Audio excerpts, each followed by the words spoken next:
how is it that in this environment of the Ukraine-Russia war, when people are already starting to talk about global food crises, the leaders of many countries are predicting actual food shortages happening around the world, how is it that all of a sudden, well, at least seemingly all of a sudden to people outside of the country, the Dutch government decided to propose a policy that will put somewhere between 30 to 50% of the farmers out of business? How did that happen? The only answer I have to it is that it's about control. So this is apparently something that they want.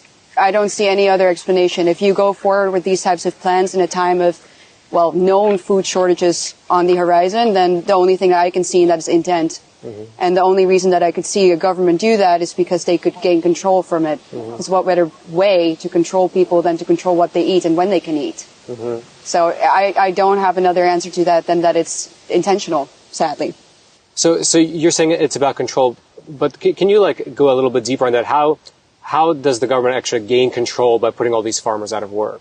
So obviously there's an agenda against meat in general. It's cattle farm that they're trying to come after, and there's a global agenda pushing for us to eat insects, but also eating fake meat produced by people like Bill Gates, for example. There are some ties also with Bill Gates and the Dutch government that are, I think, very interesting to mention.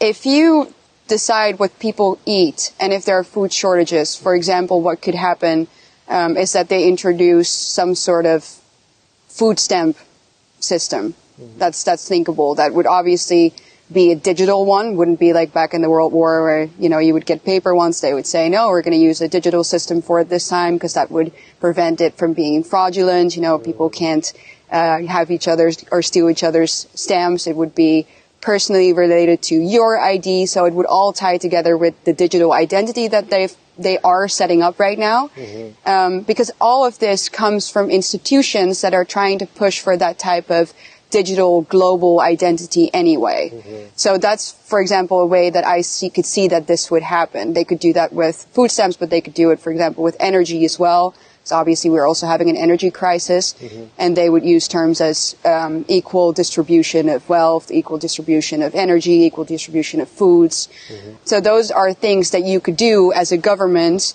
to control your people once food scarcity hits. And, well, I don't know how bad it's going to get, but it's definitely something that apparently they don't mind, at least, to mm-hmm. happen.